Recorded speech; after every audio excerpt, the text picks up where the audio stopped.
Time travel stories really are an inevitability in a franchise like this, aren't they? Star Trek Strange New Worlds, tomorrow and tomorrow and tomorrow. And I used to know the rest of that Shakespeare quote. I've lost it, unfortunately. Some Shakespeare quotes I remember, that one I don't. But, anyways, so this is the one focusing on La'an. And she gets sent back in time. Well, actually, initially, she encounters somebody who seems to be out of time. He kind of vanishes. He hands her a device, and then time appears to change around her. She is unaffected, and suddenly the Starfleet doesn't exist. The Federation doesn't exist. Earth is at war, and they're about to leave the Vulcans to be taken out by the Romulans. Kirk is the captain of the Enterprise, so we get our substitute Kirk in again, who was introduced last season. And then shortly after, both she and Kirk get sent back in time. And they don't know initially why, but eventually it transpires that there is another time traveler there as well, who is trying to mess with time in a way that will prevent the formation of Starfleet and the Federation. And so ultimately they have to stop that person. And it's pretty good. There's some hiccups along the way, at least for me and my taste. That wasn't super spoiler free, that description. I am just going to have to kind of get into it. I do like this, but I think I have more issues with this than any other episode so far this season. I mean, there's only been 3 so far, but yeah, I think you get what I mean. So this Kirk is fine. The thing is, he's kind of bland. Like he's not completely devoid of personality, but like given how personality driven Shatner and also Chris Pine were, he seems just less so in general. And I'm not saying that he should be doing an impression of either other version of Kirk, kind of like how everyone who plays Spock is in some way doing Leonard Nimoy. But I mean, the specifics of the performance are so iconic, you kind of have to. Kirk had already got established when we got to the reboot movies that like you can mess with it a little bit. And you don't have to just be doing an impression of Shatner. So there is more of a precedent for actors to put a little bit more of their own stamp onto Kirk. Unfortunately, like he doesn't really. He's fine. He's functional. The character doesn't feel like wrong or anything, just generic. Like, I believe that's Kirk, but that's like, I don't know, for lack of a better way to put it, Kirk on a normal day. You know, not a sense of anything that like brings more out of him.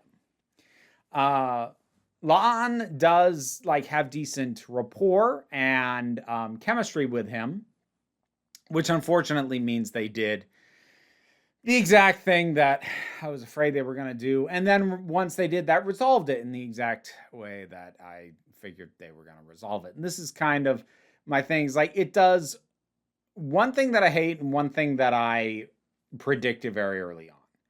I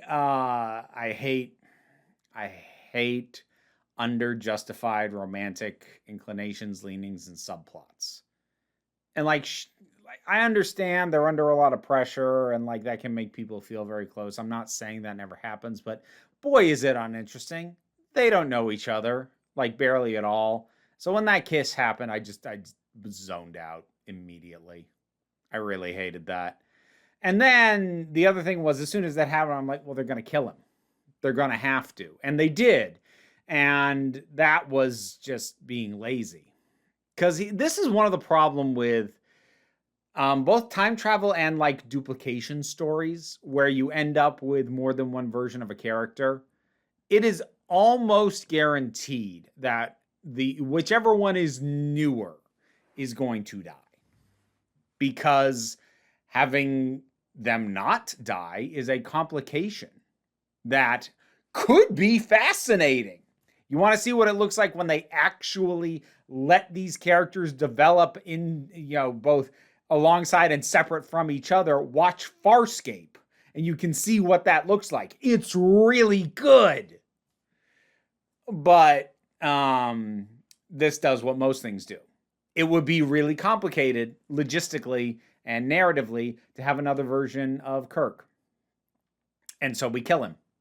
And we have him kiss her ahead of time to make it more impactful on her, which there's enough going on that she's personally tied to. She's got plenty of emotional fallout from this thing. That was like so unnecessary. I didn't like the fact that they killed him because it was the lazy solution to what could have been an interesting complication. And I really hated the kiss. That having been said, doing that and having the person who experienced all this come back and basically everything's exactly as they knew it was before. So for all intents and purposes, it might as well have been it's all been a dream because everything's reset. She does really good work with the material. Like she lands in like the closing scene, the emotional impact of what she's been through.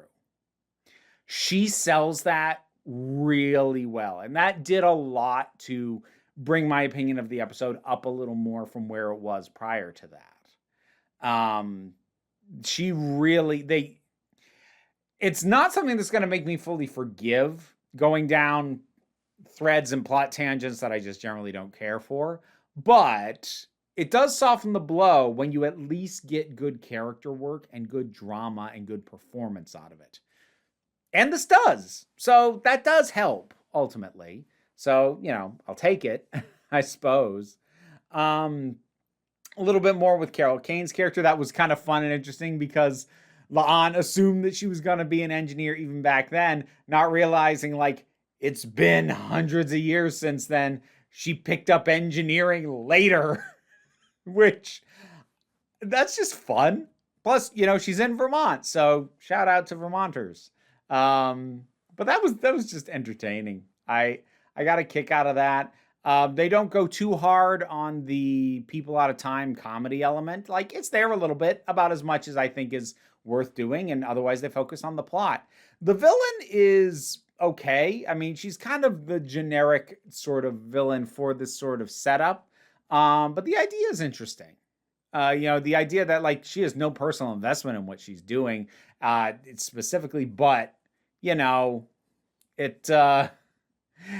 computer said that if they do this, the Federation won't form. So sure, let's do that. She also kind of brings up the idea that like people have been trying to mess with events like this for a long time.